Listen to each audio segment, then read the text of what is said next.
Class आगे देखते हैं।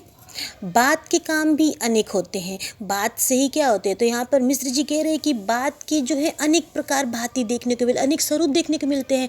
कहीं बातों से कहीं प्रेम हो जाता है तो कहीं बैर हो जाता है, कहीं सुख हो जाता है तो कहीं दुख हो जाता है, कहीं बातों से घृणा हो जाती है, कहीं बातों से श्रद्धा हो जाता है, कहीं बात से उत्साह बढ़ जाता है तो कहीं बातों के द्वारा ही हमारा उत्साह घिर जाता है।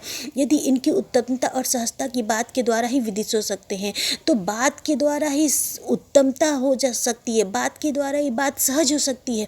यदि दूसरी रीति से वैसी सुविधा ही नहीं है, मतलब कि किसी और माध्यम से ये सुविधा हो ही नहीं सकती, बातों के द्वारा ही सब करामात है।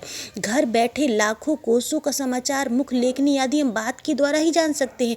डाकखाने अथवा तार घर के सहारे हम बात की बात, चाहे विश्व में कहीं की बातें जान सकते हैं। इसके अतिरिक्त बात क्या होता है, बात बनती भी है, बात बिगड़ती भी है, बात आप पड़ती है, बात उखड़ जाती है। तो दो लोगों के बीच ऐसी भी बात हो सकती है कि अनबन हो जाए, दो लोगों के बीच ऐसी भी बात हो सकती है कि बात बिगड़ जाए, दो लोगों के बीच ऐसी भी बात हो सकती है कि बात बन जाए, हमारे संबंध मधुर बन जाए, बात ही हाथी पाइए। तो यदि किसी राजा के सामने कुछ अच्छा हमने बोल दिया, या उसके हित में बोल दिया, समाज के हित में बोल दिया, देश के हित में बोल दिया, तो राजा क्या करेगा, हमें इनाम स्वरूप क्या देगा, एक बड़े से हाथी को इनाम के स्वरूप दे सकता है। बात ही हाथी पाइए, मतलब बात के द्वारा हम हाथी को इनाम के स्वरूप पा सकते हैं, बात ही हाथी पाओ। और यदि उसी राजा के सामने हमने उदंड व्यवहार कर दिया, हमने कुछ बुराई कर दी या देश के हित में जो बात नहीं कही, तो वही राजा उसी हाथी के पांव से हमें कुचलवा भी सकता है। तो बात में बहुत शक्ति है, बात के द्वारा हम सब कुछ पा सकते हैं, बात के द्वारा हम सब कुछ गंवा भी सकते हैं।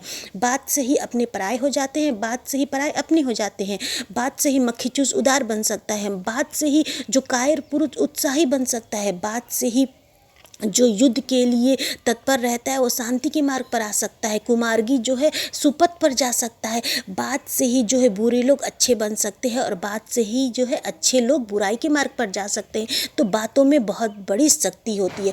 तो मिश्र जी ने इसी बात की करामत को हमारे सामने प्रस्तुत किया है।